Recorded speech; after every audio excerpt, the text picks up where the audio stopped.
Now notice again, Jesus had crossed again in the boat to the other side. Now from one side goes to the other side. So you can see this Mark's movement is basically a movement for strategy. In other words, so he can encounter people. This is basically what Mark is doing. This miracle is narrated by Matthew chapter 9 and also by Luke chapter 8.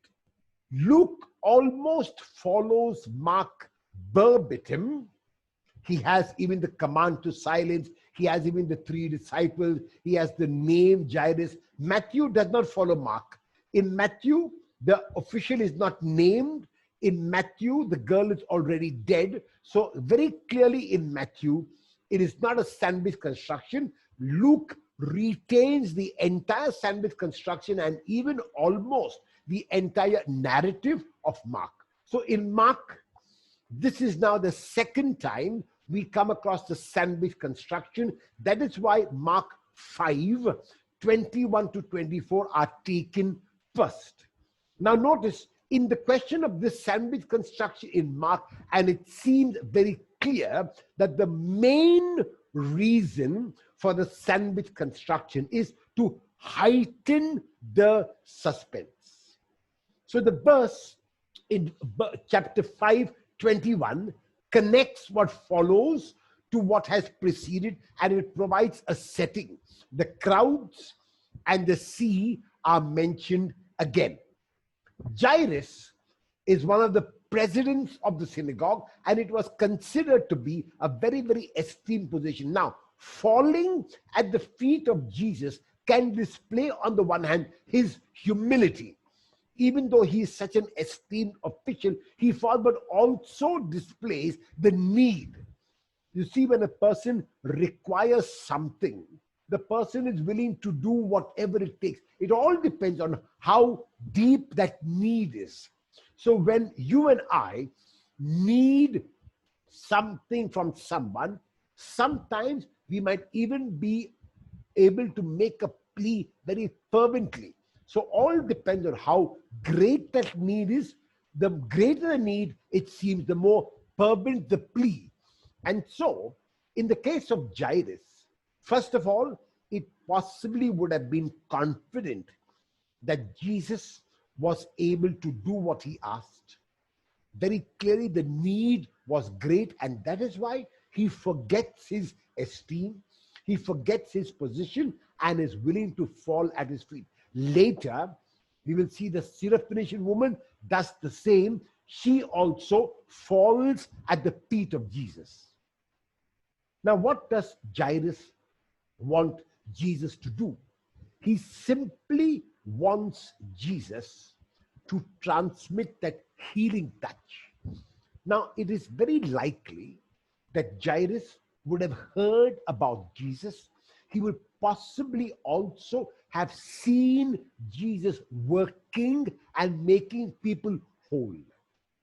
So this is why he makes the request. And as soon as the request is made, Jesus starts going with him. And the crowd is following him.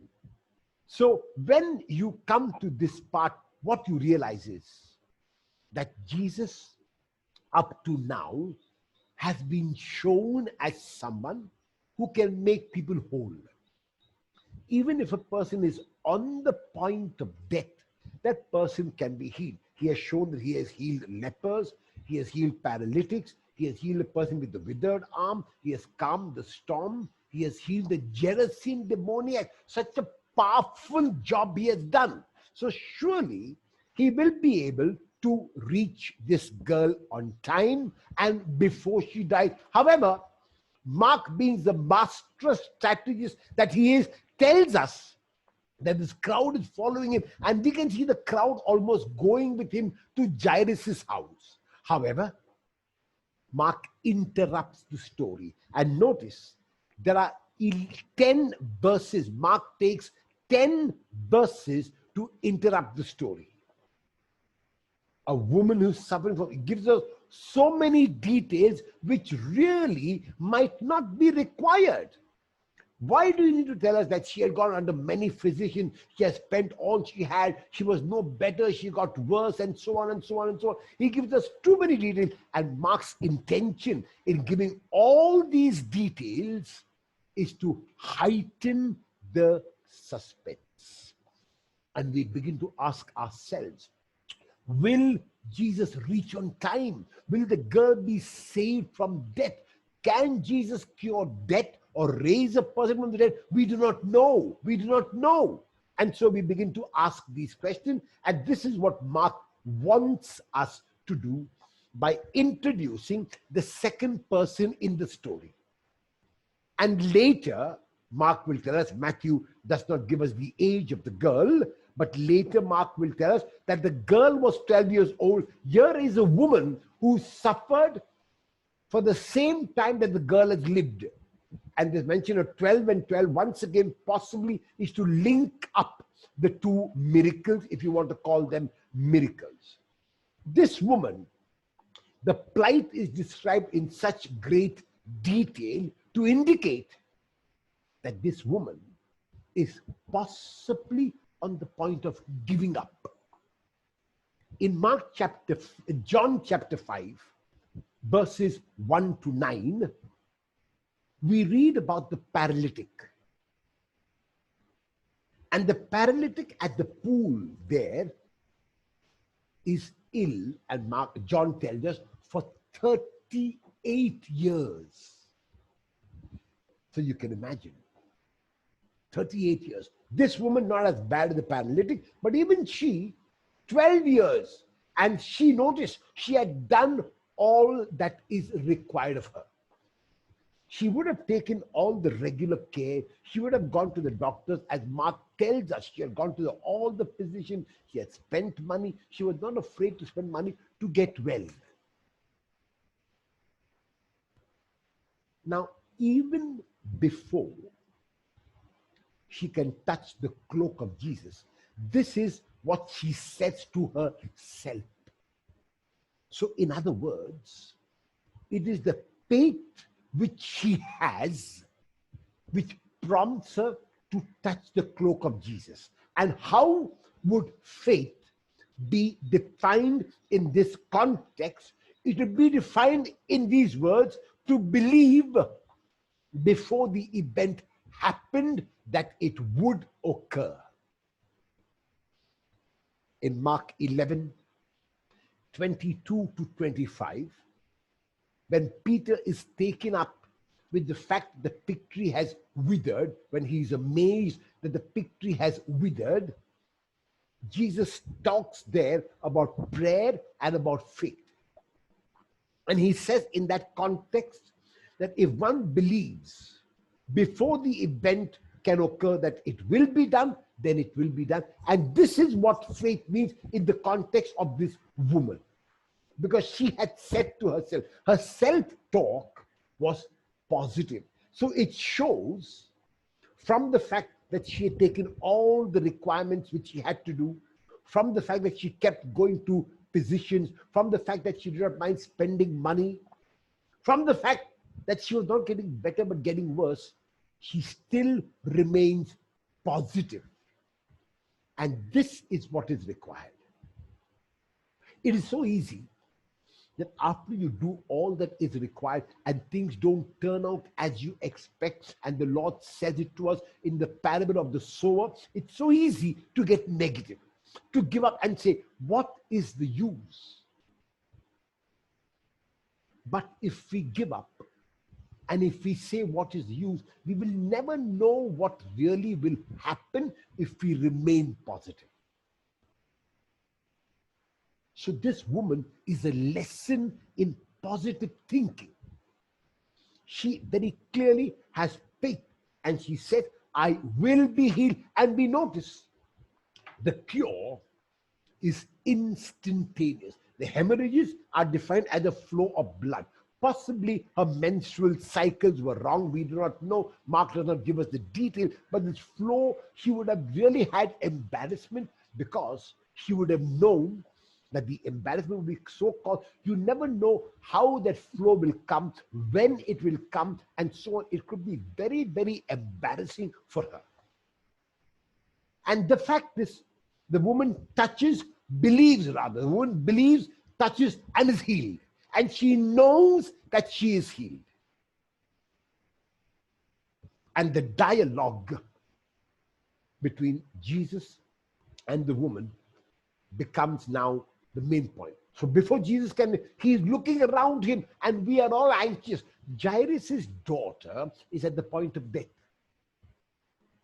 Jairus has begun moving towards his house. Jesus has started walking and he has stopped. Now the woman has been healed. Let us move on. No, but Jesus wants to know. So again, Mark's strategy. And while the strategy surely is to heighten the suspense, it is also to give us other lessons, like the lesson of perseverance, like the lesson of faith, and so on. But the fact that Mark has used this in a sandwich construction, his prime reason is to heighten the suspense. Other lessons are given and could have been given even if it were not in a sandwich construction. The first time the word dunamis is used. Dunamis is termed or translated as mighty work and is used for the miracles of Jesus by the evangelists. They do not see it so much as miraculous, as extraordinary, but as works of power, as part of the ministry of Jesus, not an appendix, not an addition, not removed from him, but as part of the ministry of Jesus. So this mighty work is done. And the disciples give a logical answer. Yes, the crowd is so large. How is it possible for us to know who has touched him? Jesus, however, is aware of this. And the search, which he keeps looking around, possibly his gaze may have rested on the woman. Mark does not tell us, but the woman did not possibly tell anyone, because she would have thought that because of the flow of blood, she is impure. And this impurity would have been communicated to Jesus, and she did not want to be responsible for that. She did not want to be the consequence of that would be tremendous.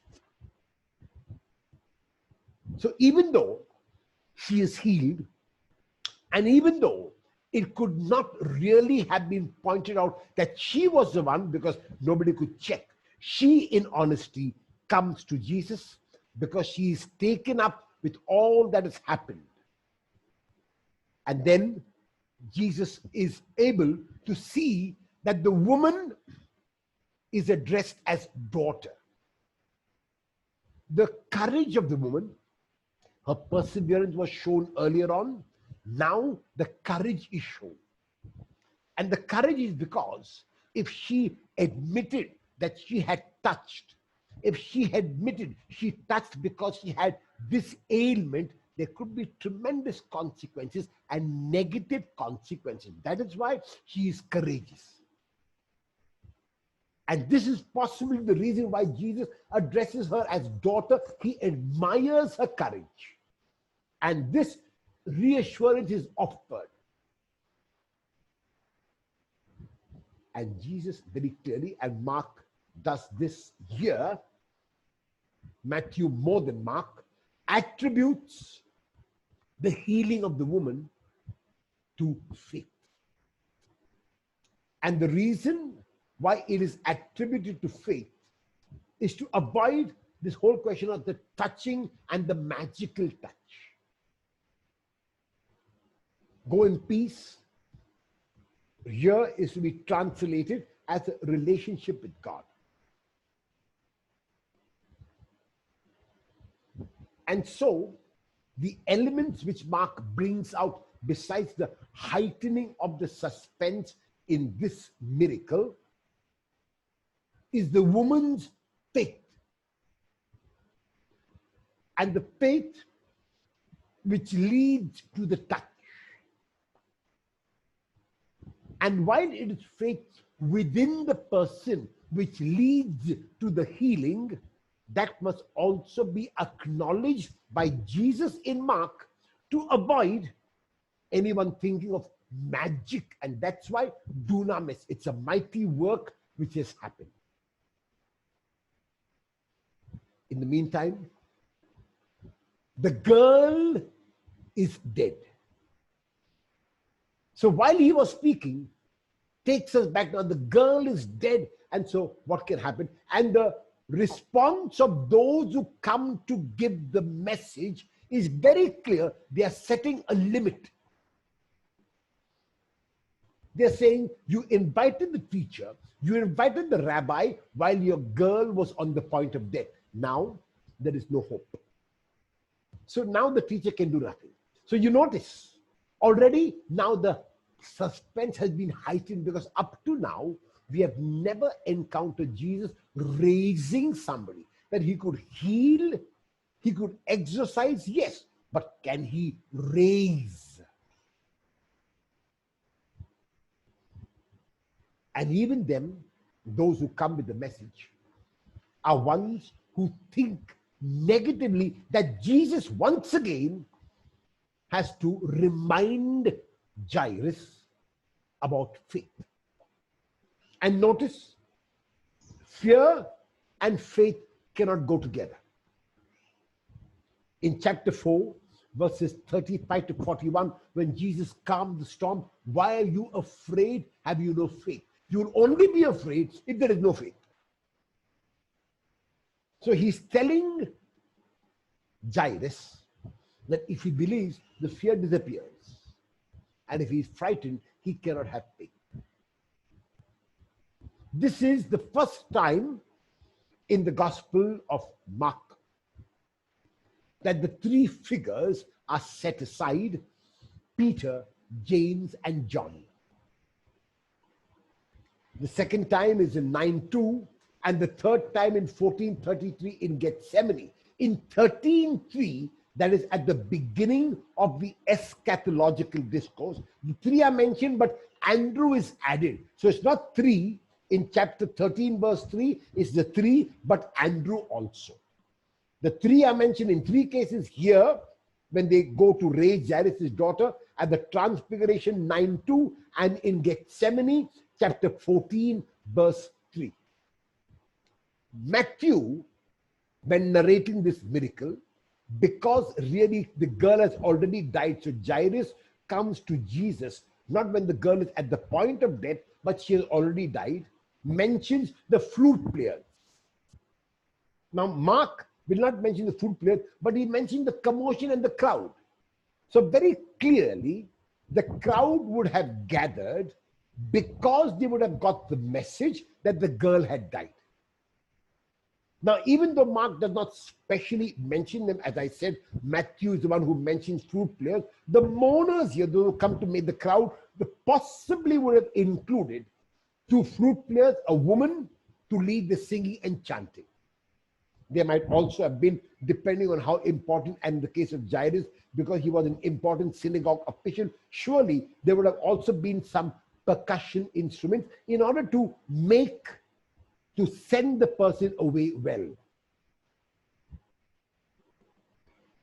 When Jesus comes and when he makes the statement, first of all, Jesus has never met Jairus' daughter. Jesus has never been inside the house before he can enter Jairus' house. He sees the crowd. So his statement to the crowd that the girl is only sleeping and not dead is not because he has former knowledge. It's not because the girl is only seeming to be unconscious. No, Jesus has not encountered her, so he cannot possibly know. And how could then Jesus say the girl is not dead but sleeping? Did it mean that the girl had not died? Did it mean that the girl was unconscious? Did it mean that the girl was in a coma? None of these. The girl had actually died. Otherwise, there wouldn't be the commotion. There wouldn't be the crowd gathered. There wouldn't be the messengers who came and gave a very, very specific message to Jairus. There wouldn't be that. Then, how is it that Jesus can make such a statement? He can make such a statement because of what he told the woman with the flow of blood and what he exhorted Jairus, fear not, only believe. So it is the faith of Jesus which prompts him to make a statement, and his faith prompts him to know that he can raise the girl. In John chapter 11, verse 35, we have what some consider the shortest verse in the scriptures. Jesus wept. And many mistakenly think that he weeps. As a matter of fact, even the interpretation given after that is when the people who are watching say, see how much he loved him. That is the wrong interpretation. Because later, Jesus is aware. He's going to bring Lazarus out. He's aware of that. But what is Jesus weeping about there in John chapter 11, 35? He's weeping at how people are responding to death, of how people are reacting to death. As a matter of fact, when he's told that Jairus, his friend, is ill, he stays behind and doesn't go immediately because he knows what is going to happen. And how does he know? It is his faith. So when Jesus tells the people who are making that commotion that the girl is not dead but sleeping, it is not because he has foreknowledge. It is not because the girl is in a coma. It is not because the girl is merely unconscious. Jesus has not encountered her. So how could he say that? He could only say it because of his faith. And that's why he can be fearless. And that's why he can make such a bold statement, even though they laugh at him. This laughing is not only on the surface level, it's like a mocking him. What are you talking about? How is this possible? But on the deeper level, it shows their unbelief or lack of faith or no faith as compared with the faith of Jesus. The reason why they are put out, and the girl's mother and father, along with those with him now, refers to Peter, James, and John, because earlier we were told he does not allow anyone to come with him except Peter, James, and John. So now there is Peter, James, and John, the girl's mother and father, Jesus, and the girl. There are 7 people in the room. The crowd is put out. They are not required for what is going to happen now. And the gesture of taking hold of the girl's hand corresponds to the woman's touch and corresponds also to Jesus taking Simon's mother-in-law by the hand. Here, the healing word is spoken in the mother tongue of Jesus, Aramaic, Talitha kum.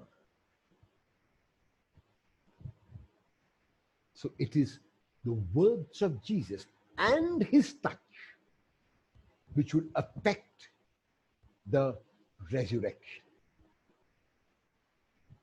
The girl is now, we are told, she's 12 years old. And the fact that the girl is cured, remember the case is narrated, my daughter is at the point of death. The cure, just by a word or just by a small action, is effected. And now the confirmation, the 3 steps in a miracle story: case, cure, confirmation. The girl demonstrates that she is cured by standing up and walking around. And then we are given 12 years old to correspond with the number of years the woman with the hemorrhages was ill. And then there are 2 commands. The command to give something to eat possibly is to show the concern of Jesus. The girl may not have eaten for quite some time and may be hungry. The concern, but also to prepare for the feeding of the 5,000. That there will be an eating now, which is soon to come. And the command to silence here, not to tell anyone, is a very strange command. And Mark has deliberately put it here because how is it possible for Jairus and his wife to keep silent about it? Even if they kept silent, the mourners outside, the crowd outside, knew that the girl is dead. They laughed at Jesus when he said she's not dead. So, what does it mean to keep the command? So, Mark wants us to think and to say that it's not logical, it's not reasonable to give a command to silence to Jairus and his wife. It doesn't seem to be reasonable. And Jesus in the Gospel of Mark is very reasonable.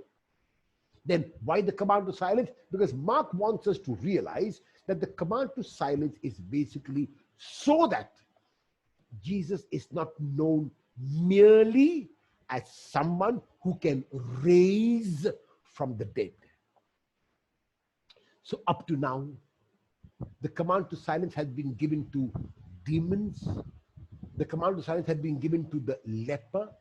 The command to silence has been given to Jairus' wife and Jairus, and obviously the three whom he takes with him, because Jesus does not want to be known as an exorcist, as a man who can make people whole, and even as a man who can raise the dead. This is what we can say about the command to silence, absurd as it is in this situation.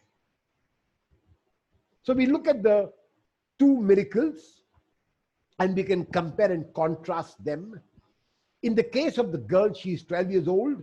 The woman is sick for 12 years. Jairus' daughter is raised within the house. The woman is outside in the crowd. Here it is Jesus who touches the girl and lifts her up. It's a woman who touches Jesus. The girl's father has faith. Obviously, the girl is dead, so she cannot have faith. The woman has faith. There is the command to silence, and there is no command to silence. The references to Elijah and Elisha are about their miracles of raising people. We come now to the last part of the second chapter of the Galilee section, and this part is what we term as conflict.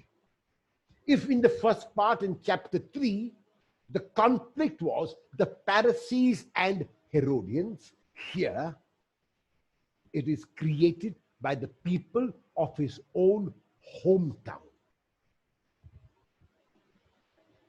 We see that Jesus is shown in these verses, or up to these verses, as someone who is really doing mighty works, as someone who is an eloquent speaker, as someone who has cleansed lepers, exorcised demons, healed paralytics, and a man with a withered arm, who has calmed the storm, who has healed the Gerasene demoniac, raised Jairus' daughter, and cured a woman who was suffering from hemorrhages.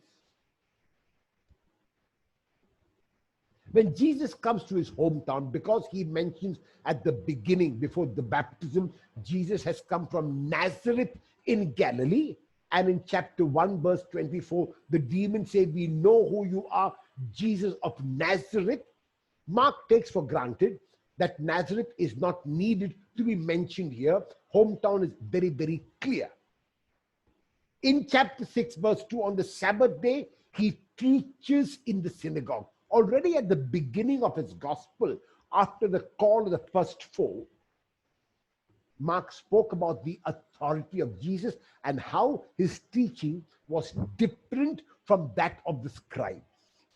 This is the last mention of the teaching of Jesus, or even his presence in a synagogue. After this, Jesus will never enter a synagogue, because this is, in a way, according to Mark, a total rejection of Jesus, and even his presence in the synagogue, therefore, will not be after this. So it's very likely that when he taught, it was so different, and it was with so much of authority that it led them to interpret Jesus and his ministry negatively. So 3 questions are aimed at the ministry and 2 are aimed at his person. The first is, where did he get all this? Where did he get this knowledge? What wisdom has been given and what these? All about the ministry. And then, is not this the carpenter? Is not this the son of Mary? So the carpenter here, and Matthew we saw changes it. Matthew will say, is not this the carpenter's son? Earlier on in the introduction, I said that it seems to me that this praise, the carpenter, son of Mary, is a negative and a derogatory remark. So even though some say that by mentioning son of Mary and not mentioning Joseph, Mark seems to stress the virgin birth. That means he's born of Mary and the Holy Spirit, even though Mark doesn't mention the Holy Spirit. But Mark shows no knowledge of the virgin birth, and so therefore this interpretation is really stretching the interpretation. For me, the second one, namely that Jesus was illegitimate. We know who his mother is, but we do not know who his father is, even though some say that because Joseph had died and Mary was a widow, he would be known more as the mother of his, the son of his mother rather than father, who would possibly have been forgotten. And fourth is, Mark never mentioned the father of Jesus anywhere in his gospel. However, because of what follows later, and Mark himself said, and they took offense at him. If it was only the carpenter son of Mary, a self-designation, or we know who he is, no problem. But knowing who he is led them to make a judgment, and that's why I say son of Mary is negative. And they took offense at him, as if to say, this illegitimate person has reached such great heights. How is it possible for this illegitimate person to reach such great heights? And Jesus responds. He responds with a common proverb that prophets are welcome except in their own hometown, with their own kin, and in their own home. And this is also what happened in chapter 3, verses 21 and 22, the people of his own family. So prophets are welcome. Outsiders accept prophets more easily than people in the hometown. So the people were saying, this man is from our village, and people from our village cannot reach to such great heights. And Mark concludes with a very strong statement, which was so strong for Matthew that Matthew could not accept it. Then Mark says, he could do no deed of power. That means he could not do. My interpretation of this is, the people of his hometown made Jesus impotent. They made him unable to perform. The people of his hometown made Jesus impotent.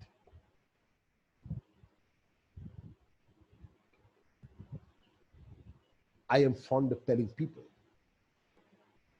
that Jesus was amazed at their unbelief. Matthew will change it in Matthew 13:58 to read, and Jesus did not do. So Matthew will lead the initiative with Jesus. Jesus did not do. If he wanted, he could do, but he did not do. So Jesus is in control. Mark will have no qualms about saying he could do no deed of power there. And I'm fond of telling people, be careful of saying, I know. You may miss the Messiah. In this context, I want to state the dangers of stereotyping. And the dangers of stereotyping are that we put people in a category. We label people according to their religion, according to their language, according to their dress, according to their orientation, and according to a variety of other labels that we have.